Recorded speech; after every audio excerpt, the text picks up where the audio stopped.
Hi guys, this is Brooklyn, and we are teaching our lesson today with Madison and Amber. It's about assessments.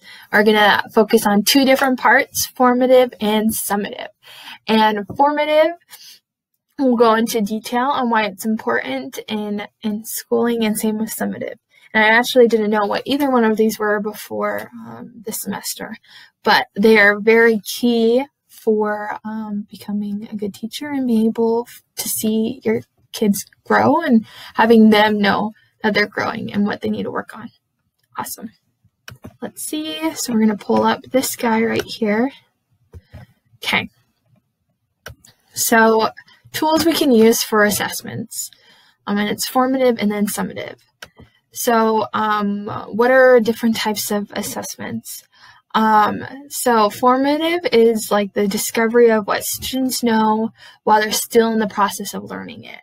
And then summative is a way to evaluate students' learning at the end of the instruction unit by comparing it against some standards or benchmarks.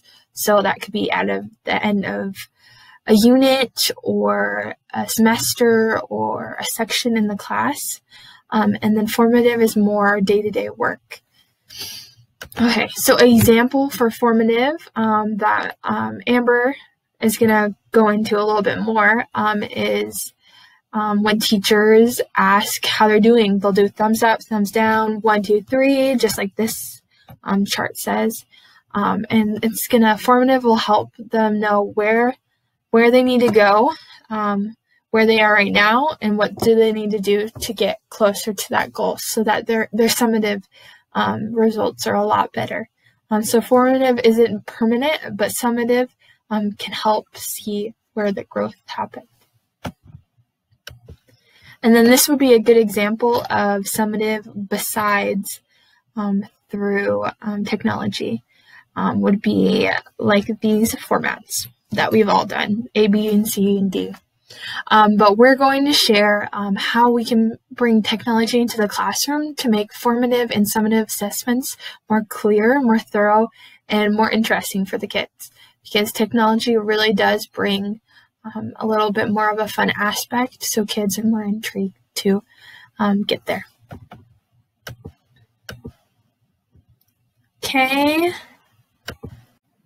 Okay, guys. Okay, so I pulled up Amber's video, and she's going to talk to us through formative. But I invite you guys to get your notebook, or you can grab one of these together. Let's see. Get a little Word document and put it to the side and make notes of formative and what are some key aspects or important things that she shares that could really help you in your own classroom, you think. So I invite you to pull up one of those or just do it on your own little notes and write down so you're able to remember what the websites are. And why they're important, and if you like them or if you don't like them, or you think, oh, this would be cool for this or cool for that kind of deal. Okay, I'm going to start a video. It's awesome, so stay tuned. All right. Hey, friends. So, let's see. Okay, so today I'm going to be talking about formative assessments. So formative is basically just a really fancy word for basic, not graded, easy tests that are used to evaluate your progress. So super simple. I don't know why we call it formative, because really, who uses that language? Okay. Next. Okay, so to start, I just wanted to talk about some really basic formative assessment types that you can do. So in your group, I want you guys to pick just a few of these and discuss reasons why they're formative, how you can make them formative, how you can make them beneficial for students in your classroom, and then come back and I've got more for you.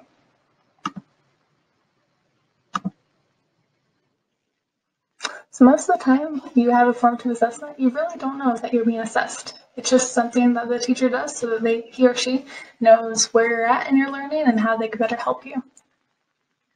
So I did want to talk about a few of these. Let's see which ones I remember. Oh, okay, so 4 corners. That's a super easy game assignment that just helps teachers quickly know how you're doing without logging it or evaluating it too much. Let's see. I think exit tickets are ones that we're all pretty familiar with. Just the teacher asks you a question and you write out an answer quickly before you leave for the day. Those are super, super easy. Things like journaling, just writing down the knowledge that you're learning that day and how it will benefit you in the future. And even just like discussing things. That's how a teacher knows how you're doing. Just asking questions in the class, saying, okay, thumbs up, you understand, thumbs down, you don't understand. That's a super quick formative assessment. And that's something we could all use in our future classrooms.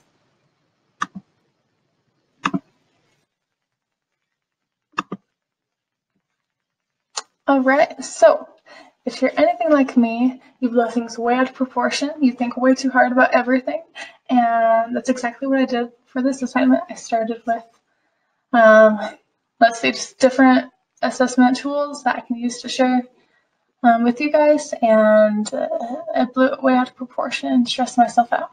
So I just went to commonsense.org and found a few formative assessment tools that I think would be really helpful that I'm not going to share today with you guys, but I thought that you guys can go back and look at them. So I really like this sentence that's underlined. So it's the best formative assessment tools also help students self-reflect and assess, figuring out where they are and where they need to go as learners. So formative assessments aren't just for teachers, they're for student progress to see where they're at and where they're going. Okay, so some interactive lessons and videos are Edulastic, Nearpod, PlayPause, Edpuzzle, Flipgrid, Lesson Up, Spiral, ClassFlow, yada yada yada. So a lot of these we already know, which is really nice actually because Flipgrid, super easy way to tell how your students are doing, just based on what information they're giving you. PlayPause, same idea. Nearpod, same idea. So super, super simple, easy assessment ideas.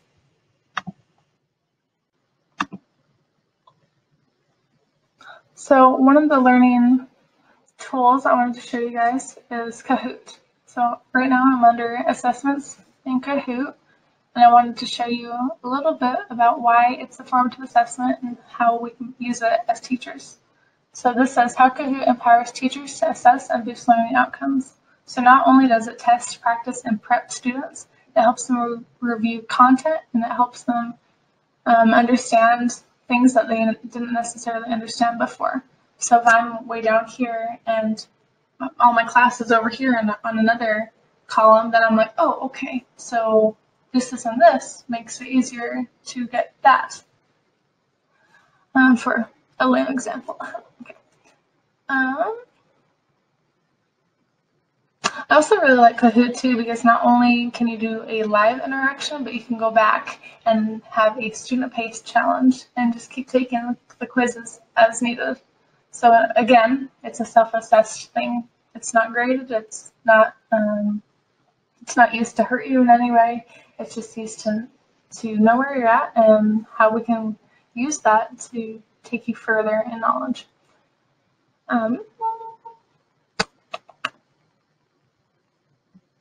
I think that's it on this page. So now we're going to go to my Kahoot I made. It's pretty lame. Let's do it.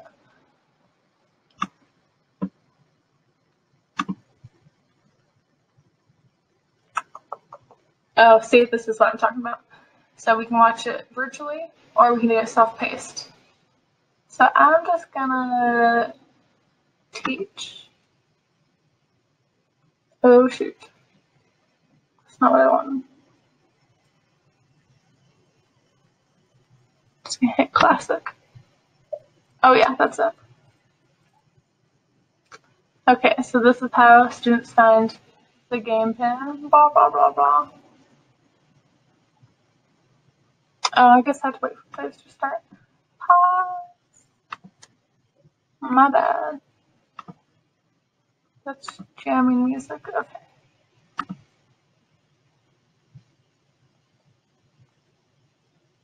Oh, actually, that does bring me back to something I wanted to talk about. So maybe that message was for a reason.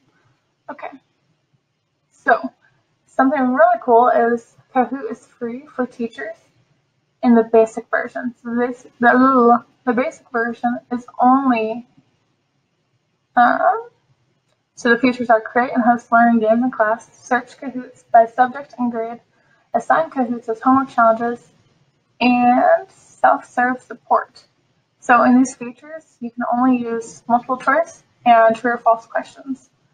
But for only $12 a year, you get all these. So the Plus version just allows you to create folders, share Kahoots with your school, customize games, and just get access to lots of templates and things like that. So it just makes it easier to find Kahoots and use Kahoots that other teachers used. That way you don't necessarily have to go back and recreate a whole Kahoot just to teach the same topic. And then this guy, he's a pro. So you get all those things with a public profile, priority support, flexible payment options, and advanced certification for PD. So I don't really know what that is. Honestly, I don't think Pro is very useful right now. And instead of $1 per month, it's $3 per month. So times that by 12. And you have more money. Okay. Now we're going to play about Kahoot. Yes. Oh, why is it doing that? I'm going to pause. I'll figure it out. Okay, I'm back. I'm in the preview version. Oh, hold on, pause. Oh. Okay, I'm back and I'm in the preview version. So, what is an example of a formative assessment, statewide testing, weekly quizzes, or cheese? Let's see, it's probably weekly quizzes. Oh, because I'm in preview, it doesn't tell me. But we got 1 second, so, aha, I'm right.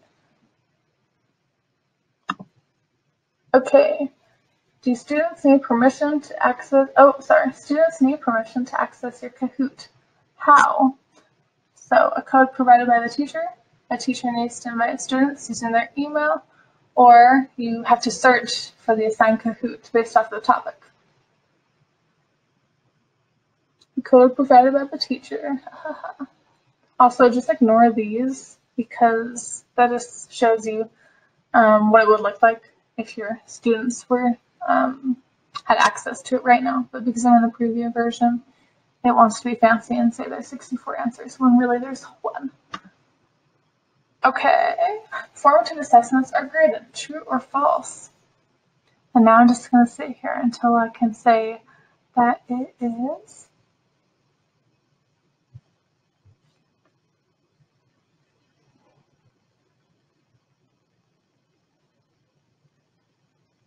false. They're not graded. If they were graded, then that would be not beneficial because you wouldn't know how to assess yourself from that and make it better. That's the whole point of summative assessments, actually, which is what Madison's going to talk about next. What are the only options in creating a basic Kahoot? Pick 2. So this is what I was talking about for teachers with the free version. You only get two functions in Kahoot, which is what I'm using. So it should be pretty easy. Multiple choice and true or false. True. How much does Kahoot Pro cost annually for teachers? So that's the second option. Honestly, I just made random numbers for these two. It's 12.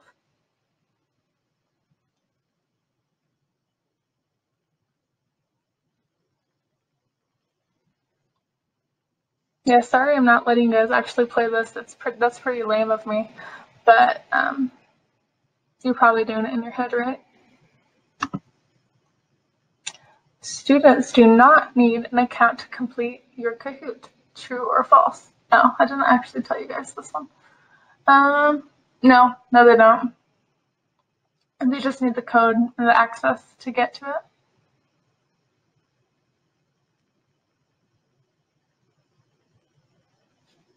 However, it does make it more helpful if they do have an account for future self-assessment tools if they want to go back on Kahoot and look up other quizzes and test themselves, and that makes it super, super helpful. Bye. So this is going to be the next part to it. This is Amber again talking about a little bit more about summative formative, sorry. And I love what she shared. I love Kahoot. I think it's so much fun. I played it in my English class, and it actually really helped me understand the terms and how we're talking about format and stuff like that. And I was able to really make connections and progress, because a lot of the time I got it wrong, but I remembered because I was a little embarrassed that I got it wrong. I don't know if that works. Okay. I probably missed the beat. Okay. Welcome back, everyone. Okay, so I'm hopeful you just watched the Kahoot video. Now we're going on to iClicker. Okay, so this is the app I was telling you guys all about a couple of days ago that I'm hoping you already downloaded or have on your computer or something. So it's an easy formative assessment tool that teachers use in their classes. It especially works great in larger classrooms. My teacher used it in my light and sound class back last fall. Okay. So what I did is I went in as an instructor and I made an account, and I'll just show you what the name is just in case you guys don't know it. So I just made it Europa ED211, and then Amber Kovac, that's me. That should pop up. Just click on that, and then hit add this course. Yeah, so it's pretty simple. How you log on for us right now for students, it's already made. Like the institution has already given us accounts pretty much. All you have to do is log in with your BYUI.edu account, and just log in there with your password and all that. And then I will show you how this works. So once you're signed in, all these student names will appear. Session history. I have a whole bunch of sessions just from trying it out. But what's really nice about this tool is you can mark attendance. If you want, you could also turn that function off. Let me show you other settings. Okay, so you can use iClicker to do polls, quizzes, attendance, or just to take attendance. So you don't even have to use it as an formative assessment if you don't want to. Course name, again, Europa Ed 211, just in case you missed that. You can write meeting times, course ID, little things so that students know where to find you, how to find you, how to search you easier. So what we're probably all using is either a mobile device or just a laptop or whatever. There's also an option for an iClicker remote. It's just a little boxed remote that's all it does. Just it answers little questions and it sends it to the system right away. But with the app, it does the same thing, but it's easier and you can do more on it. Let's see. Oh, like I said, you could turn off attendance if you want to. Polling, just fancy things for polling. I'm not going to get too much into it. How many points you want for each correct response. Again, it can still just be used as a formative assessment. You don't really even have to grade it. Integrations. You can export these to CSV files. Oh, or I guess you could upload this to Canvas or any other learning platforms. I can't really think of any right now because I feel like I'm on the spot, but we're going to do this anyway. So I'm going to hit cancel. So if you all want to get out your app now and go join the class if you haven't done it, I want you to start class. And I'll show you how I'm going to do it. What's this? Ooh, I'll tell you about this now too, actually. Okay, so down here at the bottom, this is my course. I can hit start class.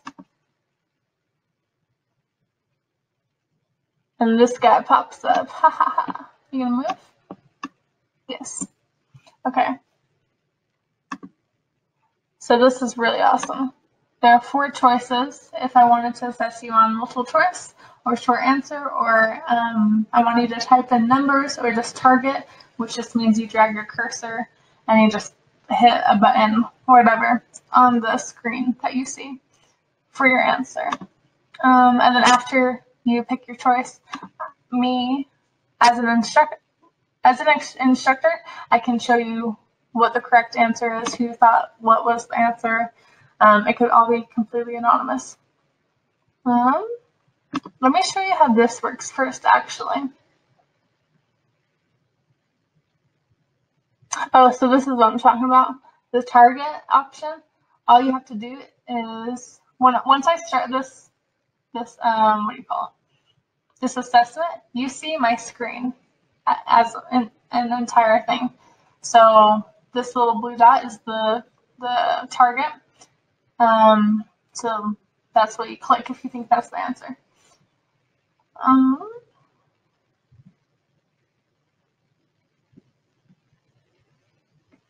So this is what I'm going to be using in this program is iClicker Cloud, and then iClicker Classic is the same thing, but it doesn't have as many functions.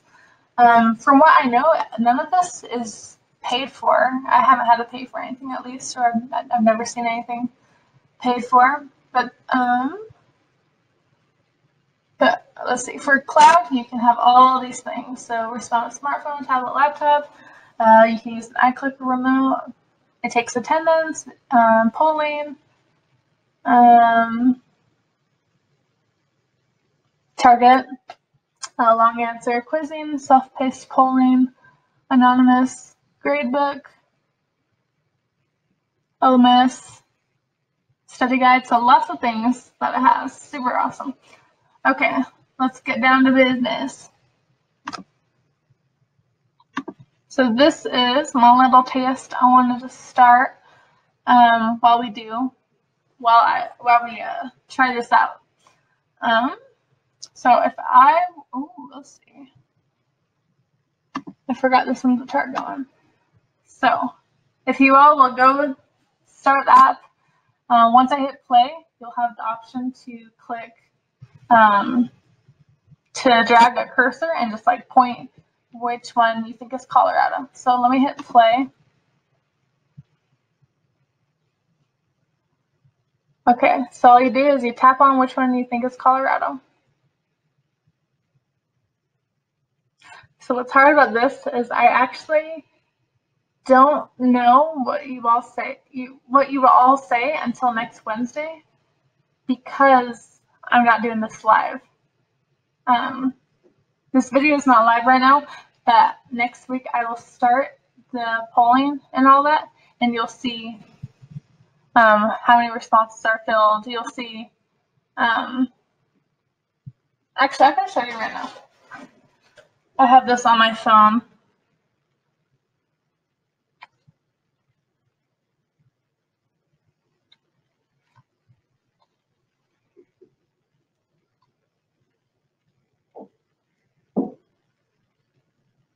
Okay, so it tells me tap image to answer. So I'm going to go down into Colorado. I'm going to hit the target button, send.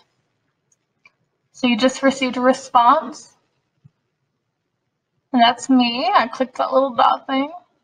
And then once everyone has responses, you'll see if someone thinks Colorado's way down here, which it definitely is not. You'll see right there. And then I can end it. How the heck do I get out of this? Okay, cool. Next. True or false? Formative assessments are for learning, while summative assessments are of learning. So then I go into this, and I want to do true or false. So it's multiple choice, so it'd probably be A or B. A being true, B being false. I would just start the thing again. I'll do this all next week. But you'll all receive it. So you'll choose like A or B. I'm just going to say C on mine just for funsies. As me, all 100%, yeah. And then I could also take it away if I don't want it, just by clicking C again. Oh, psych. I could change my answer, but I can't get rid of it. You learn something new every day, my friends. Okay, I'm gonna hit stop. This one, come on, dude. What is 79 times 200? So I'll hit this, go back to this numeric. I'll hit this play thing, and then you'll have the option to type in a number. So I'll give you a moment to do that because you're doing this live. I'm going too fast. And what's nice is you guys can actually see the answers your friends chose too. But I'll probably make that all anonymous so you don't know who said what. Why did I say what like that? I just did. Okay.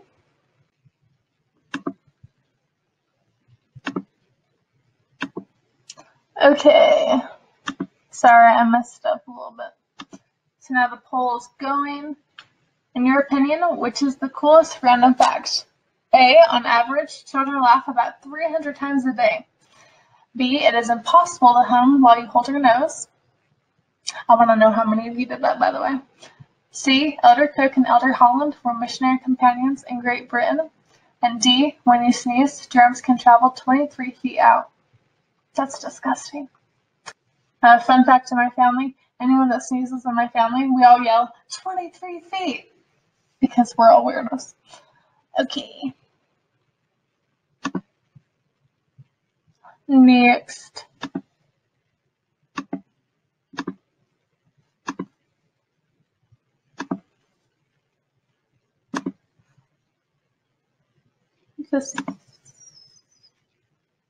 So this one I think could be a multiple choice or short, well, I guess short answer.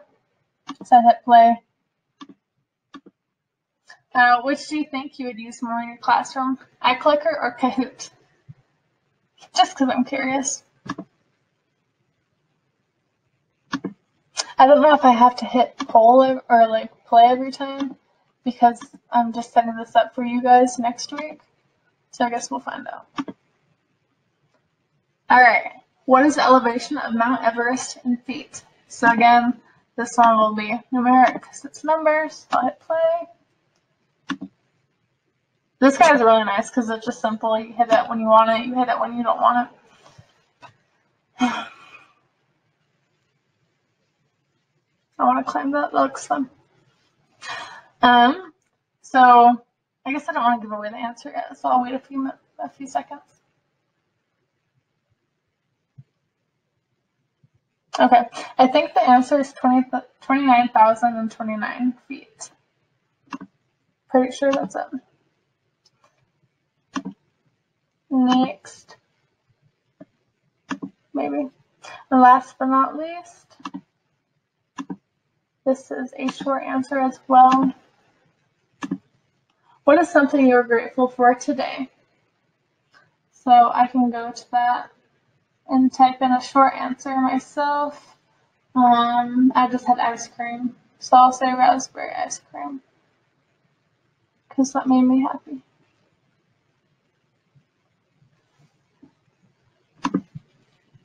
Ha ha ha, raspberry ice cream. So I'm hoping you'll all be able to see your responses just on this little app next week. That'd be pretty cool. Stop. It's just a fun, simple app that easily tracks things. Oh, I guess one other thing I need to know, you all probably saw it when you joined the class, but let me state it. So I turned it on a focus class. This is what your screen should look like. It just says your instructor is running a focus class to reduce distractions.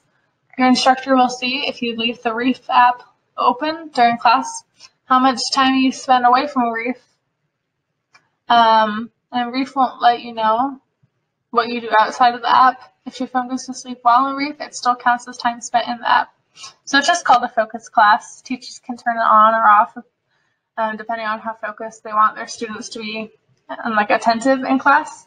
I personally don't think I've ever had an instructor have a focus class when I did it. Well, what the heck. But yeah, that's pretty much it. Thanks for watching. Awesome. Wasn't that awesome? And I hope you guys were all on the app and participating this Wednesday. Okay, we're gonna jump to Madison's. Hold on. Okay, this is Madison, and she is working on Summative, and she's gonna share with us what some key points of Summative that are important, and also some good websites to use, just like Amber. Hello everyone. So we already talked about formative assessments. I'm so sorry. I have not fully set this up yet. So today we are going to also talk about summative assessments. So I'm just going to move myself up here so now I'm out of the way.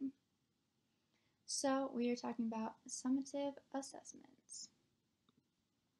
So what is a summative assessment?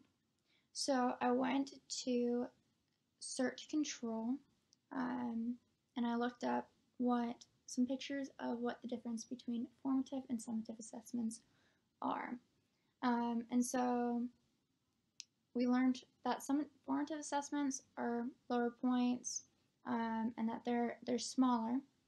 But a summative assessment has higher points and it is supposed to be at the end of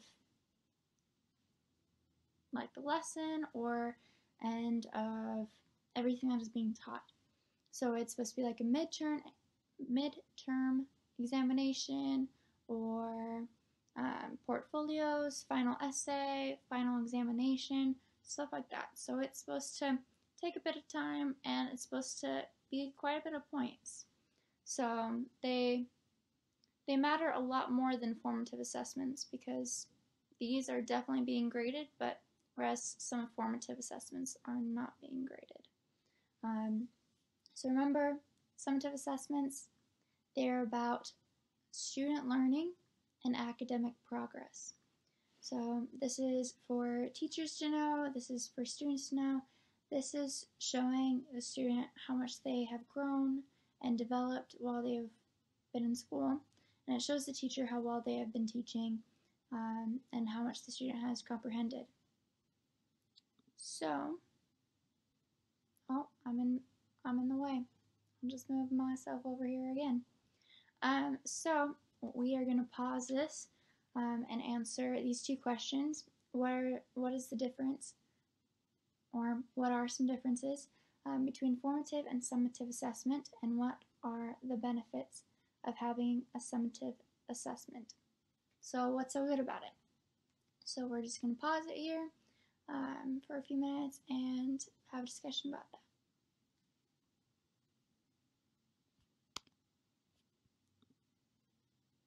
So now that you have answered those two questions, we're going to talk about some examples.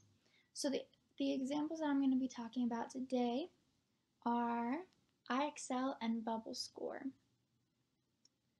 So I know we've talked a little bit about IXL, but we're going to be focusing more on the test side of IXL. And we're also going to be talking about Bubble Score. So we haven't talked about Bubble Score, but I'll talk about it after IXL. Oh, my bad. Okay. So why IXL is a summative assessment. So on my screen, it shows some of the reasons why it's summative. So the reason it's a summative assessment is because they're timed quizzes. They're at the end of a lesson to show like how much the student have learned, and if the student hasn't learned very much of the material, then they go back and learn some more about it. And it assesses students' learning. So it grades them. It records the information about what the students did well at, what they didn't do well at, what they need more help on.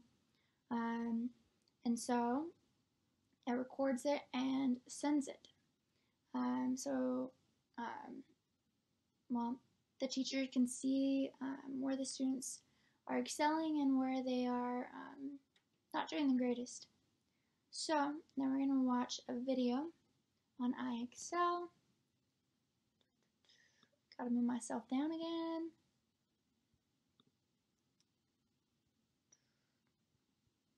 So we're just going to start this from the beginning.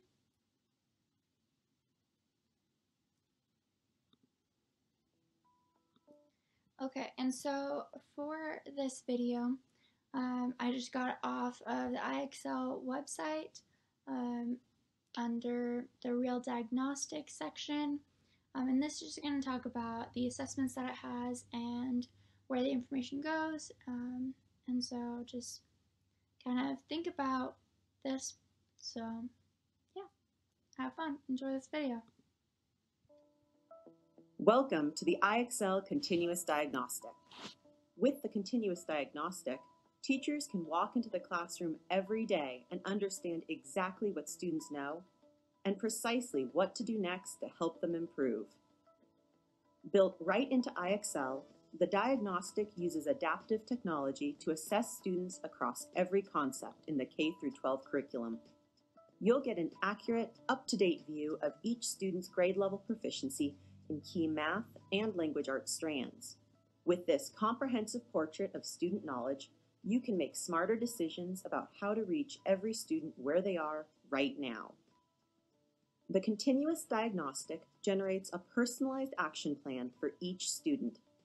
These targeted skill recommendations offer clear next steps to help learners close their knowledge gaps and grow.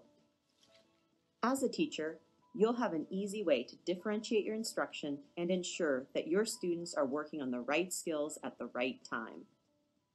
Students' diagnostic results and recommendations stay updated with just a handful of diagnostic questions each week. You can access reliable assessment data whenever you need it, whether it's at the start of the school year, at the end of the year, or anywhere in between. Finally, the continuous diagnostic empowers students to take control of their own learning. While in the diagnostic arena, students remain engaged, periodically choosing which question they want to answer next. Students can enter and leave the arena at any time, and notifications encourage students to track their own progress, review updates to their levels, and tackle new skill recommendations. The IXL diagnostic motivates students and builds their confidence, creating a space where hard work leads to positive outcomes that are clear to see. Want to find out how the IXL diagnostic can make an impact on your students? Visit ixl.com/diagnostic or sign up for a free 30-day trial today. Okay. So that was IXL. So let's go back to here, current slide. So this is why IXL is a summative assessment. So now we are going to have a scavenger hunt. Woo! So we're going to pause the video and we're going to look. You guys are going to find out these 4 answers. So what is the cost of IXL? What subjects does IXL have? Like what is there that you could work on? Who sees the scores of the test takers? And is the trial a 30-day? Or is it 20 days? 40 days? Is it a year? What is it? So, everyone pause your screens and off you go.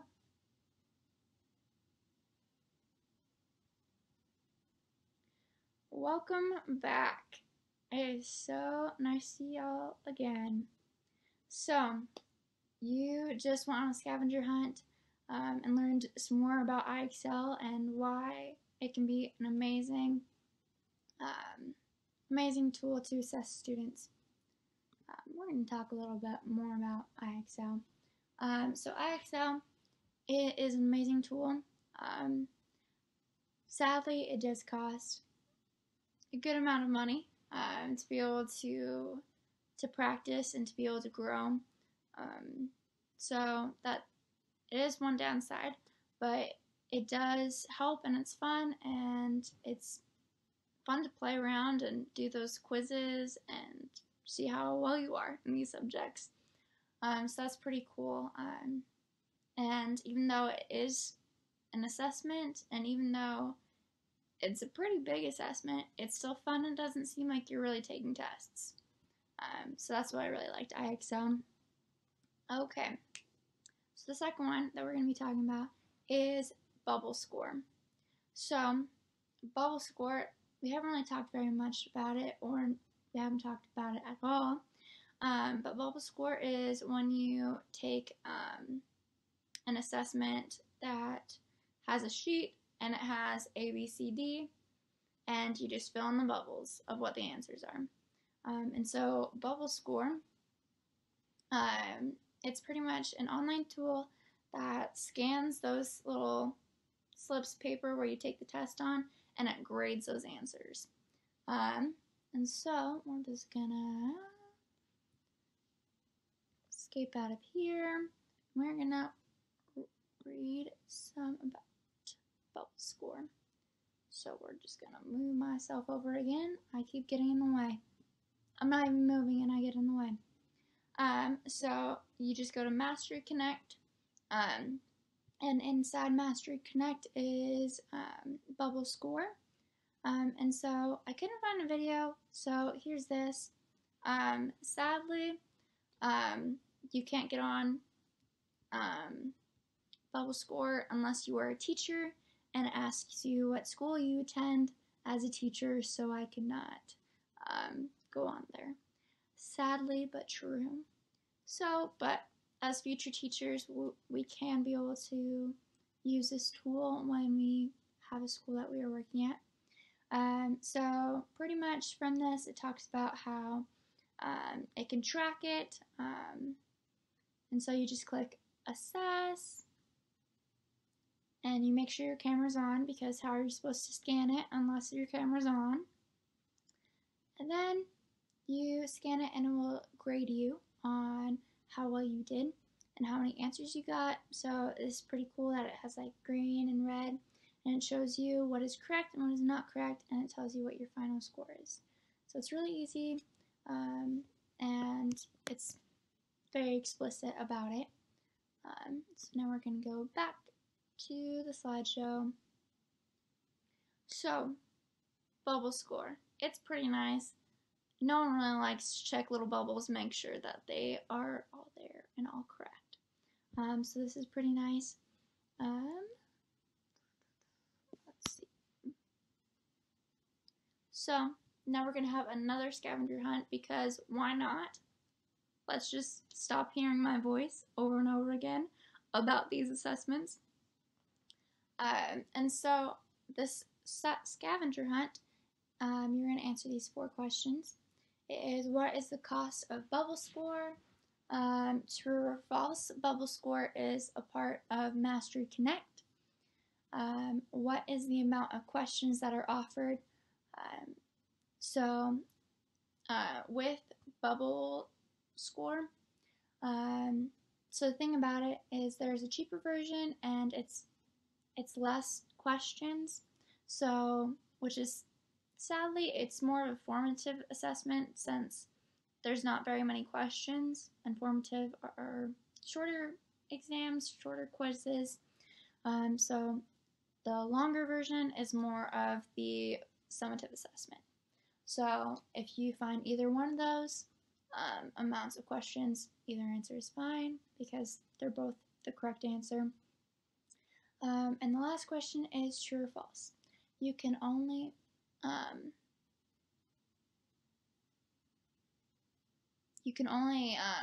get bubble score if you were a teacher. Yes or no? Apparently I had a typo and I forgot a word. So we are going to pause this and we're going to look and find these answers. So have fun and off you go. And so summative assessment and formative assessment, they are all about testing us and helping us be able to learn and to grow. And so they're awesome. Sometimes we don't like them, but they're definitely to our benefit. So thank you so much for listening and have fun. For listening, and just like Madison said, Amber said, and we just wanted to share some quick tips and tricks and some websites that our teachers have used or we have studied and learned and looked up that have really helped us or helped our professors or teachers in the past. And we just want to share this with you guys and hope that you guys found some good websites and different techniques to use for summative and formative assessments in your classroom, because we'll all be doing it. And we wish you good luck and have fun with these, because if kids are having fun and they're creative, then they're willing to learn and they'll learn more. Okay, see ya. Bye!